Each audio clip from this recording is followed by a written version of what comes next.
Hello everyone, and welcome to One Control Port Podcast, episode 229. I'm Benjamin Yoder, here today, talking about video games. I think it's going to be a fairly light week this week. There just wasn't a ton of news stories I was interested in, and I think a lot of things we're going to talk about this week is going to largely be extensions of things we were previously talking about, or things I've at least touched on in the past. So just to get right into it, actually, I went ahead and finished up Ghost Recon, or really, it's literally just called Tom Clancy's Ghost Recon, but it is the Wii version. So if you don't know, when I think it was Future Soldier came out, it was like a 2010 release Ghost Recon game. For the Wii, they put out another Ghost Recon game. They didn't put the Future Soldier tagline on it. They just called it Tom Clancy's Ghost Recon, even though there's already a video game called that. And it was like a co-op on-rail shooter. And I started playing a little bit of it when a friend was out here, and we got through maybe about like a third to a half of the game through playing that. And I would say initially that game's kind of disappointing. But as time goes on, you kind of figure out like that the cooperative elements in this game are actually pretty important. So when it comes down to basically it's really focused on two players. Even if you play by yourself, you have a AI companion that comes with you. And so it's all about kind of like managing different workloads, I guess, to some degree. Like one person needs to be, shooting soldiers as they're coming up, while the other character is launching rockets at a tank. And if they don't blow the tank in time, the tank is like a one-shot kill on you and things like that. So there's a lot of ideas like that, as well as the ability to kind of go around like stealth through certain areas. And depending on like the way you knock them out, you can basically, kill certain guys without everyone else noticing, so you can kind of take time to pick each unit off and things like that. So there's a lot of like neat ideas here in this game. I just think the execution's just a little weak. I think it gets better as the game goes on, for sure. Early on, the game feels very like a mediocre on-rail shooter. But as you get more different like weapon types and get put in different scenarios, I think it does eventually get better. I just think it could have been even better than what it ended up being. I think the big thing that's holding it back is that it is very much focused on local multiplayer. There's no online multiplayer component. And I think the fact that you're both locked to the screen together at the same time kind of undermines a lot of the game's mechanics of what it's trying to do. You actually can kind of like move between cover, so you don't have to like stay in one spot. But there's really no reason to move between cover in terms of giving the player additional perspective. Like you can have somebody move up to the cover up front, but there's not really a reason to do so. There are some light reasons that it would be beneficial, but it's not important enough to really actually utilize it. And so it just kind of feels like it's a missed opportunity. So anyways, I'll probably do some kind of full casual review on it at some point here in the short term. I've been working on some videos here and there, smaller ones specifically. So I'm just kind of building up a small backlog of those real quick. And I still need to finalize kind of when they're coming out and what will come out along with them when I do publish them. But that's going to be one of those games I'll probably do like a quick casual review of. Hopefully it's not too hard to put together. It is a pretty straightforward game overall. So I think the big challenge might be is if I'm talking about specific scenarios. I personally like to line up footage so it matches what scenario I'm talking about, and that can take a while. But usually for shorter games, it's a little easier to kind of like find and pick different pieces of footage and things like that. So probably talk about that here in the short term as like a video review kind of thing, because I do think it's a fun game to talk about at the very least, even if I don't know if I necessarily recommend the game itself to people that much. We also played some more EDF this last week, and I think the only takeaway I have about EDF more recently is that I feel like with the difficulty getting harder, I definitely feel like there's more, the class roles are shining a bit more. I have never been an EDF game before. I think that is a statement I can make. So I've never really gotten this deep. Oh, no, Insect Armageddon, but Insect Armageddon was kind of its own thing. But I don't think I've ever gotten like this deep into like one of these longer EDF games with like a higher difficulty, even in like the normal difficulty level. And so being able to see kind of each class kind of shine a bit more in their different roles, I think is pretty cool to finally see. As someone who's known about this franchise for a long time and has played them off and on, but never have gotten to the end of them. I think it's like a nice thing to see about the franchise. So we still have a long way to go. I think we looked at the mission number and we're like maybe halfway through the game. And then I think there's like DLC missions too. And I'm just like, I don't know about all this. Like, I'll beat the game for sure, but we were talking about doing DLC missions, and I just like, I will probably do it if you guys want to do DLC missions for EDF, but I'm probably not going to, actually play more of this. A little bit of a problem since I do have EDF 2 sitting around. I probably should just burn through EDF 2 at some point on the Vita. And then never buy another EDF game again. I might buy World Brothers at some point. And then I think the thing is like more recent EDF games, I think they are trying to do more things with them. But the reality is like when I look at them, they look like they're, the core gameplay itself looks very identical between all of them. So it's a little hard for me to sit there and just look at one and be like, do I really want to go ahead and like invest time into this again kind of thing? World Brothers, I think, is a bit more distinct. I think if I recall correctly, you can like switch between characters on the map. And then also you have the ability to, or like just visually, it's also like kind of unique looking and things like that. And a little bit more lighthearted. So I don't know. I think World Brothers would be something I maybe would like to check out someday, but it's not very high on my list, unfortunately. And then we also got back around to playing some more God Eater 3.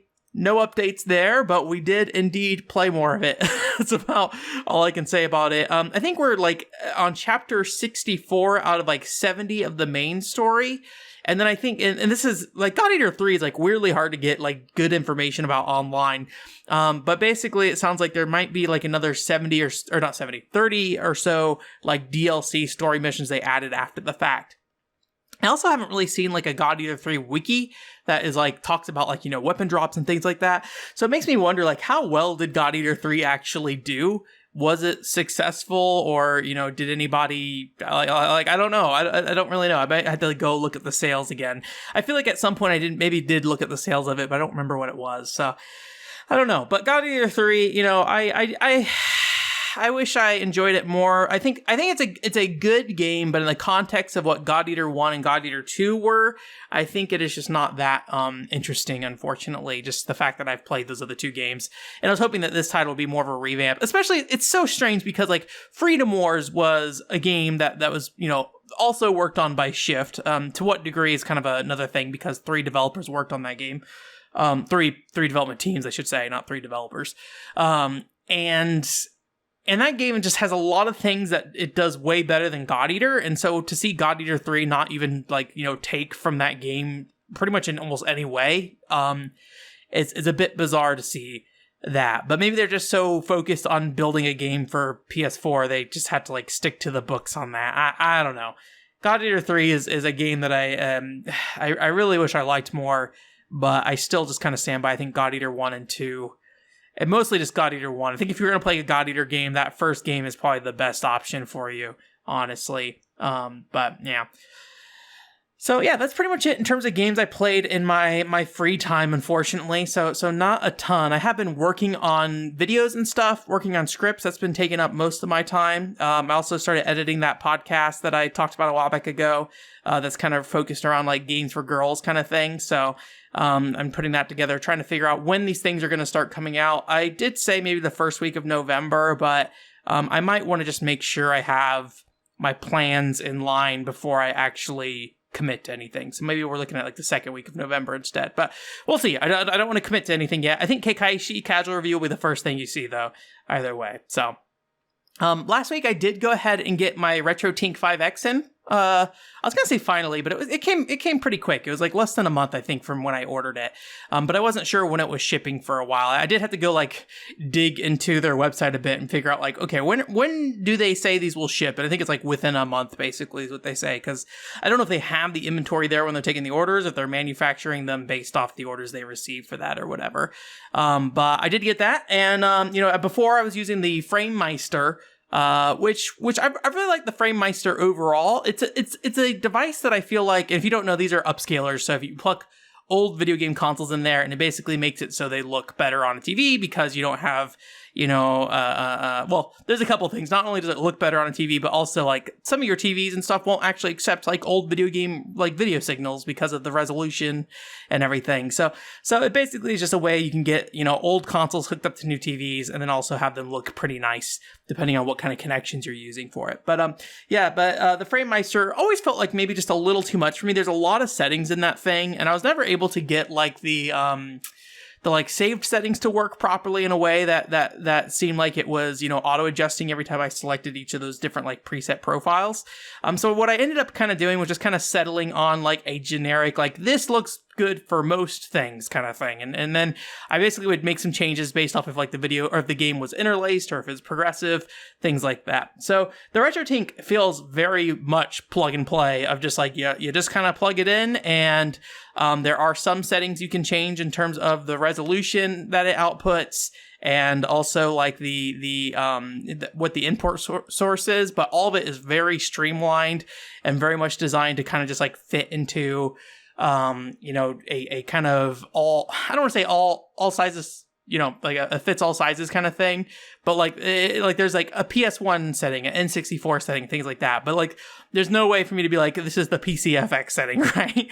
like I just basically just use generic 4x3 for that. And I think, reality is, at least with the FrameMeisters, I wasn't really making those changes as is. It just, between all the consoles that we play here on this channel, like it just didn't make a lot of sense to reprogram everything all the time over and over and over again, at least without having those preset profiles working or whatever. So anyways, I'm pretty happy with it so far. The only thing I haven't really checked yet was I previously had a PC98 set up for my FrameMeister that I ran everything into that I could capture PC98 games.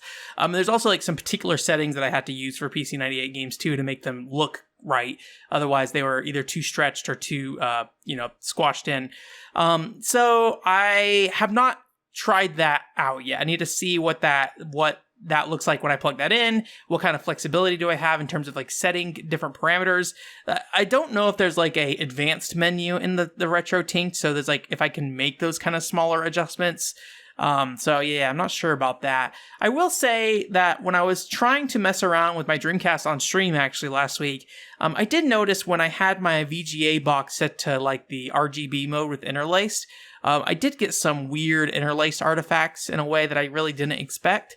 I don't know if that was, based off how I was, maybe the fact that I booted it up in progressive scan mode first and then swapped it over to like a 480i mode, that like the RetroTINK was just like, I don't know, I'm still just going to display this progressive, so everything looked all messed up. So I don't really know what that was about, but there's no game that I booted that looked wrong. It was only that interface when I first started up the system and was switching the boxes, or switching the box settings that I use for the VGA box or whatever. So anyways, it seems like a really nice device, and I think it's a lot more accessible than the FrameMeister.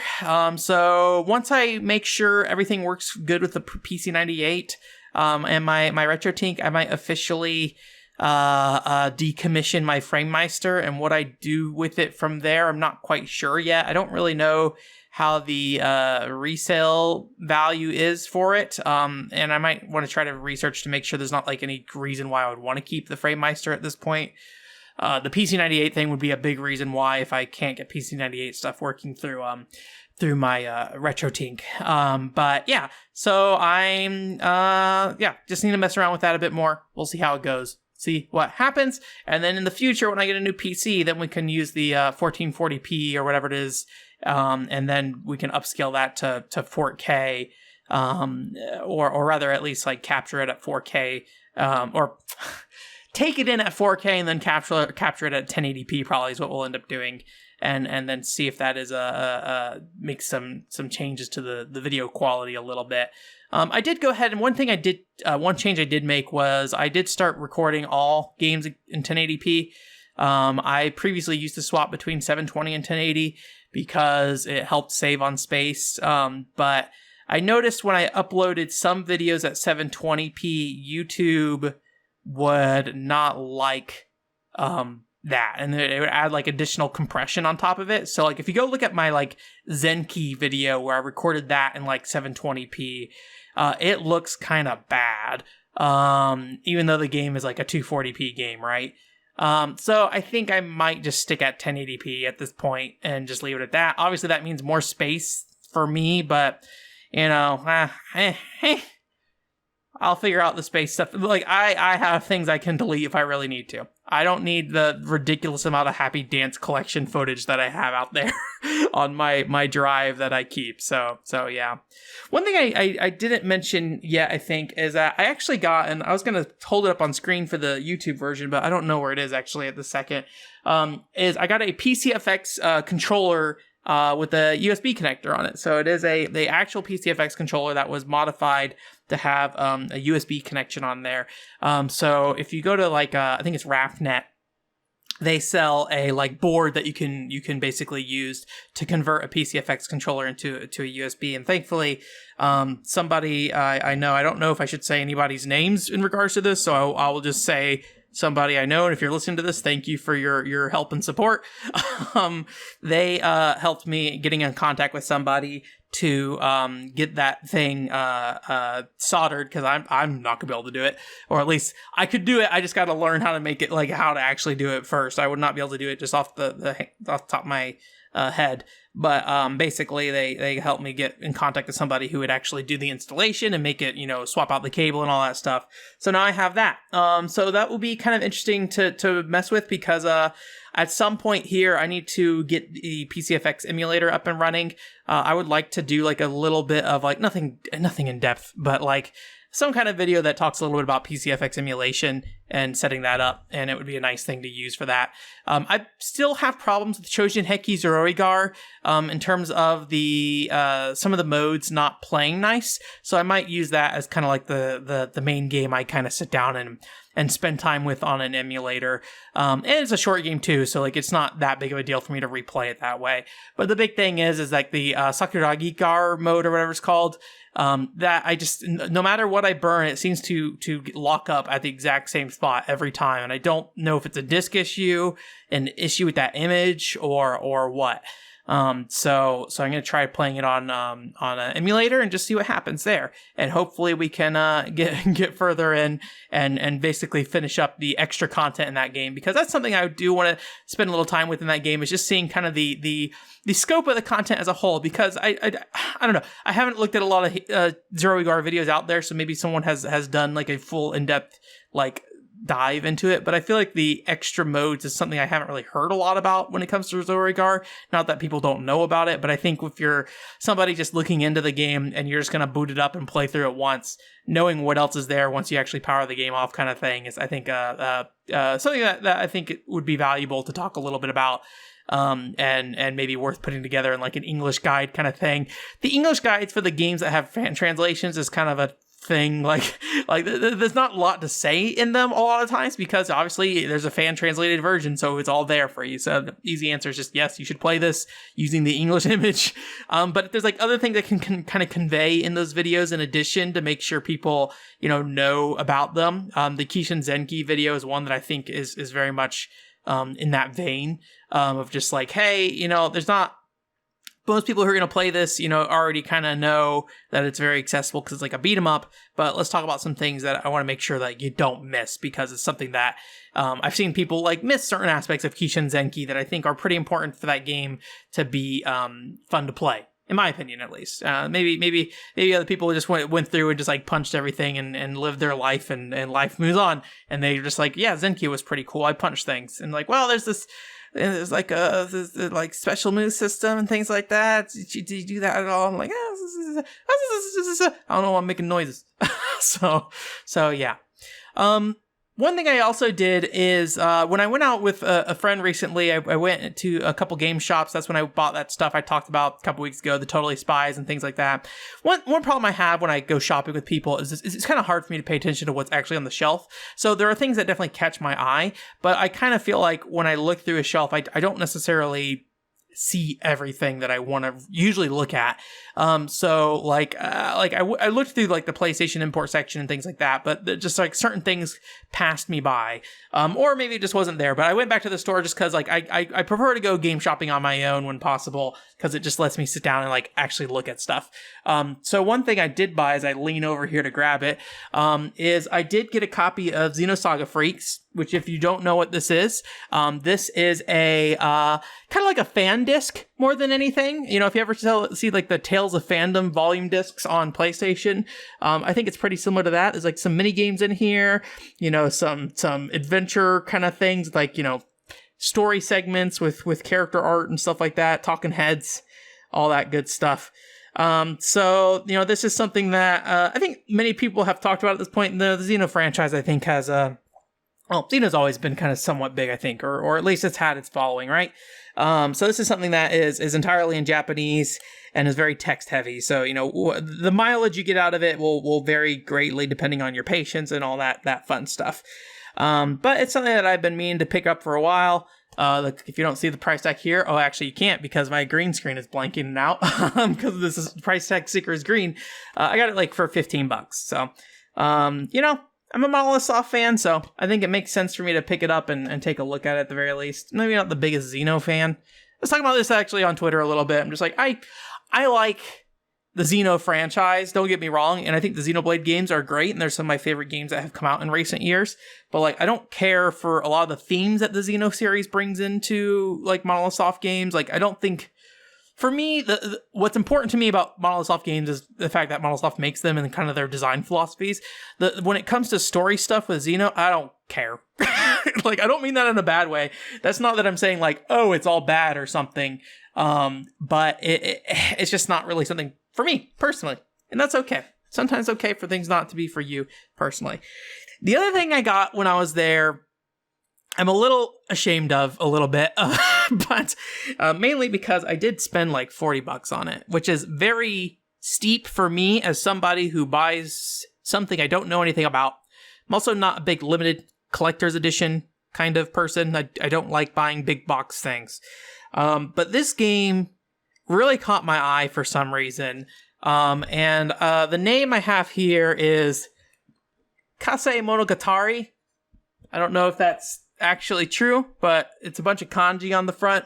I didn't check the disc. Sometimes PlayStation games on the other side of the disc, they'll have like an English title for a game, or like at least it written out in English characters kind of thing. So it's easy to kind of pick up what they are, but that was the name I picked up when I searched for it online. I had a little hard time finding it. But yeah, like this box that you guys can't see, it's like basically it's like a big square box, maybe like the size of a plate. And it has like this big planet on it. But like around the sides of the box, there's like these characters, and they're all very cute.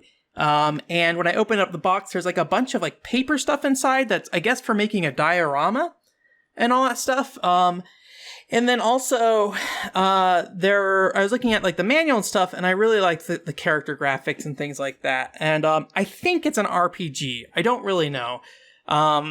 So again, it's kind of a steep price for something that I bought just basically really blind.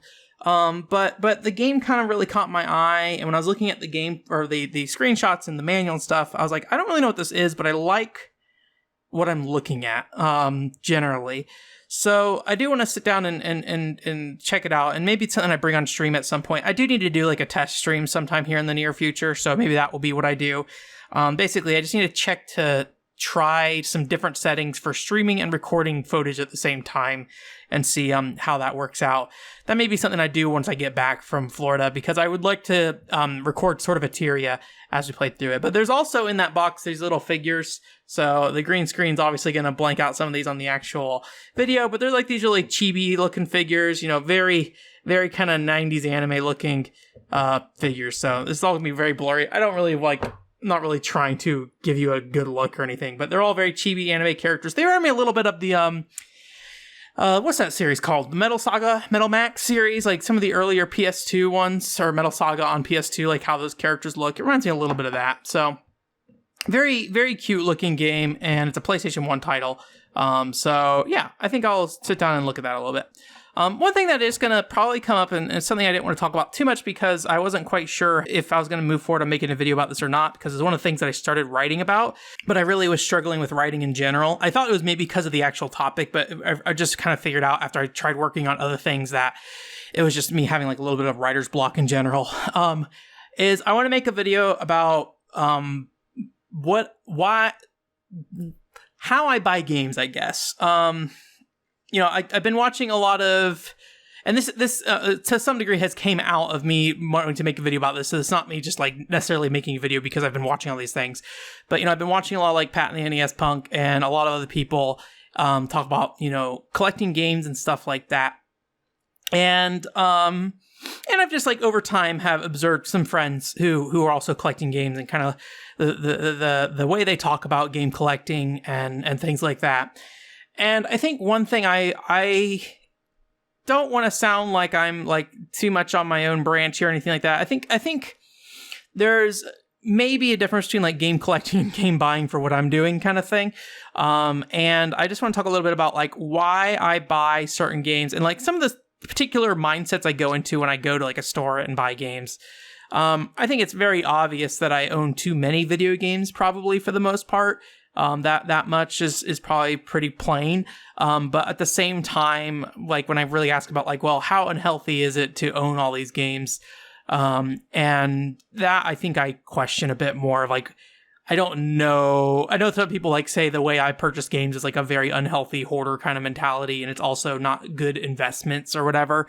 But I want to talk a little bit about why I buy the games the way I do, and also just the general feeling about like why I don't necessarily think it's a bad thing. Although it's very much focused on just being like, here are the things I look for when I'm buying games, and here are some of the strategies I follow when I buy games as well. I've debated making it like a here's how I collect kind of thing, but at the same time, like I said earlier, I don't really... Over the years, I think I have kind of distanced myself a little further away from the collector brand because I don't really think I maybe have the same priorities as people who collect per se.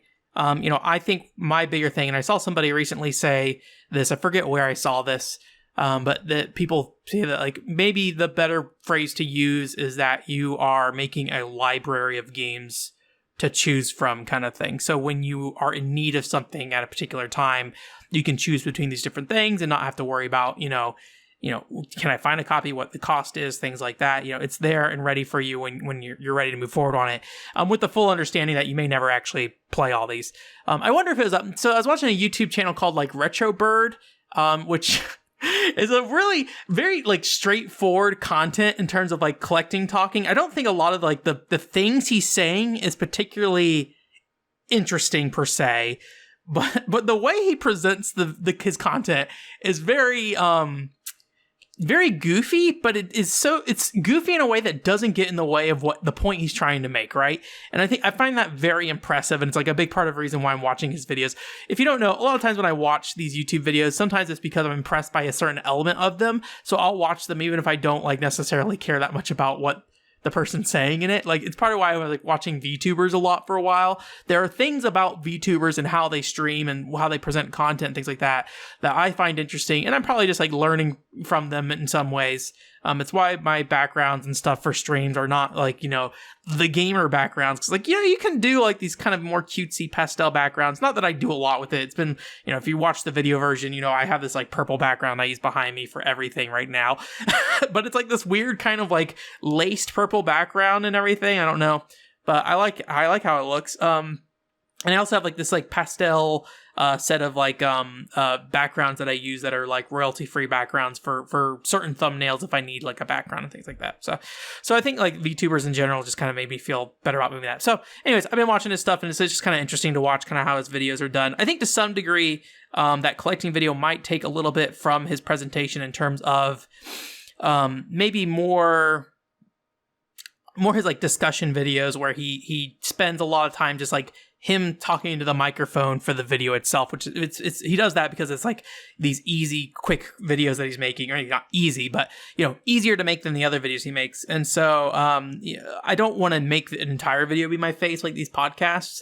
But I think it's maybe a good foundation for filling in time, where a lot of times with video editing, filling in time is like a big problem with that. So anyways, I went down this whole hole of me talking about the nitty gritty of things. Anyways, but basically what I'm saying is that I am going to make a video about how I buy games a little bit. So yeah, that will probably be coming at some point. I have not started editing the video portion, but the actual script is basically finalized outside of the final edit. So I think I feel comfortable in saying that is coming, unless there's some major, change in how that video comes together.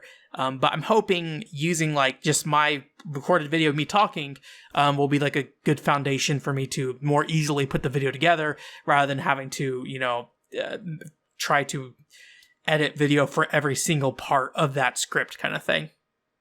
So yeah. Anyways, I feel like we went pretty long on stuff that I really wasn't expecting to talk that much about, which is pretty standard. Thankfully, we don't have a lot to talk about when it comes to the news. Hey, and also there are things that I largely just had some thoughts about, not really anything that's like big. One thing that is more kind of in line with what we usually talk about is Engawa Boys and Kemonotan. That launched on Switch in Japan, so that is out there. Nothing really new there in terms of like, I haven't played it or anything, so I can't say anything about it. If you don't know what it is, it's basically about a dude who's at like a farm, and he has like this little spirit, and they farm like vegetables and things like that. And then I believe, and I would say this again as somebody who's not played it, I believe you take those vegetables and you go and like you basically fight demons at night kind of thing, by using those vegetables to feed like your own spirit or something. So that's like general impression of that game. If that's actually true is a whole other thing. So yeah. And then there also was the GTA HD Trilogy that was announced, which if you don't know, they're basically compiling a bunch of PS2 Grand Theft Auto games, and giving them like a facelift. And the facelift they did, I thought was kind of interesting because they did improve the lighting and some of the texture detail and things like that. But what's weird is that they left some of the character models kind of intact as is, with like the new coat of paint on them, but not like, changing the polygon count on them or anything. But then they updated like some of the main characters and the main character themselves. And so it like makes this weird contrast between these like low poly characters and then also these like higher detailed characters, which is not something that's like entirely, rare in games, right? But it's just kind of like this like PS2 looking character model, and then something that looks like kind of like a, I don't know how you put it, like, it's not like a modern character model, but it does look like a PS2 character model that had like its edges rounded a little bit, kind of. So it's like, to some degree, it kind of fits in because they do still kind of look very much aesthetically in that style, but the detail on them is just so much more so than some of the other characters in the game. It kind of stands out. Anyways, it's a unique looking thing. Well, not unique looking, but it's a neat looking thing, I should say. And I'm never going to play them that way. I'll probably play them on PS2 if I ever do. But I don't think I'll ever play them on PS2 either, to be honest with you, though. But because I more recently have been mostly trying to play the originals, because there's kind of some things that get lost in re-releases and things like that. So I kind of find looking at the originals a fun way to kind of go back and see those games how they were, rather than like the most recent HD reiteration or something. But I think it looks good and neat, and I'm kind of happy with how it looks overall. But again, I'm not the one who's going to be playing it, so I think generally people liked how it looked, but I am sure some people are all futzy about the visual quality of some of it. I just think it's an interesting contrast between the models. I think it's barely an issue, though. I'm not sitting there being like, oh man, they got to fix it. It's fine. I think it comes out in November. Don't trust me on that. That is like a date that came out of my brain. I have no idea if that actually is true. So yeah, and that is it in terms of news. Very light week from that regard. In terms of stuff that's coming up, though, if you didn't see, I forgot, I didn't make a post about it on the website. I got to do that. So that'll be something I do tonight, hopefully. I'm going to be making I did a stream last week where we just played some random games, including Sphinx and the Cursed Mummy, Drakengard, the Haruhi Wii game, Kengo, Master of Bushido, things like that. So if you want to go check me out playing some games, Disney Magical Castle. Disney Magical Castle. If you want to see me playing those random games, if you weren't already there last week, it is there for you to watch. And then up next week, we're going to be playing Nazuwaku Yakata. I think there's a full longer name, but that's the short name I have here, which is like a Capcom, I guess like almost like puzzle game. I think it's called like a rhythm adventure game or something like that. Or I don't remember what it is. Sound adventure game or something like that, I think is what it was. We're going to be playing that because it is kind of like Halloween themed in terms of like it has kind of this dark aesthetic and like kind of monster people in some degree. That is a Japanese game that may have a lot of text. I have never put that game in. I don't know how well it's going to go. So I will warn you, we may jump into that and it may not go super well. I'm going to try to commit to it. So we'll do it the entire stream. It might be a flaming train wreck, but you know, life goes on. But if it is so bad that we can't do anything, then I'll we'll eject into something else. I'll try to keep something prepared as like a backup. It may not be Halloween themed. It might just be like, well, now we're going to play Yumi and the Cubes or something. I don't know. So yeah. And then the week after that, we'll be starting up Sword of Eteria. So if you want to check that out, that is a neat game. I tweeted about that game quite a bit on the Twitter this weekend, actually. If you're curious about like the various arts for Sword of Eteria and things like that, and some of the music, I tweeted a little bit about that stuff.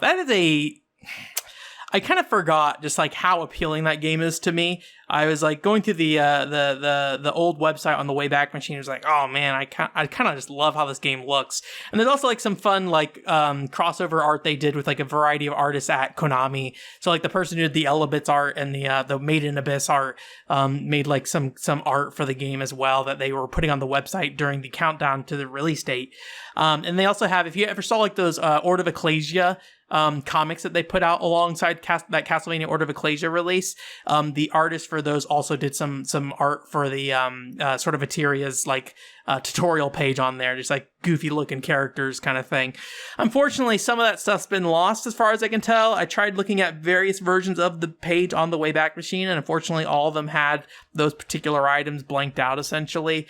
So only like half the tutorial pages are there, and some of the launch day or launch countdown art things that they put up on the website are also missing too, unfortunately. So yeah, but some of it's still there if you want to go check it out. Also, one thing I should mention too is that the X Game Station page for First Kiss Story unfortunately has gone offline. Thankfully, just a couple months ago, I archived it. I would not use the Wayback Machine version of that page if you're going to play First Kiss Story. I would use the HTML pages I uploaded to archive.org because the Wayback Machine version of the page, for some reason, is broken. And I could never get it working. So with the HTML pages, you won't be able to use the links that they included in there, but you'll at least be able to load up the individual pages for each character and follow those guides for First Kiss Story. I'm glad I downloaded those recently, especially after I, pointed people to it using the First Kiss Story guide. I don't know if that plays a role into why it was shut down. Maybe they're like, why are like 100 people clicking on this URL and going to this guide that we shoved on our webpage, 20 years ago? Let's throw this out the door. So yeah. Anyway, so that is now, at least up today, delisted. Maybe it'll come back up. We'll see. Anyways, that's it for this week. Thanks for coming. OneController.com is the website. And next week I won't be able to record an episode, so I'm just going to have like kind of a rambly episode next week. So I'll be recording that pretty much right after this. I won't guarantee what it's going to be about, because last time I did that, I found out the story topic or the podcast topic I did was actually no good. And so I just did like a more general podcast. So I won't promise anything right now because I haven't recorded it yet, but I will you'll hear next week what it is, and then feel free to skip over it if you're like, the only thing I care about, Ben, are the games you play and the news you play, because that's what most of these podcasts are about. So anyways, that's it. Thanks for coming. Have a great week.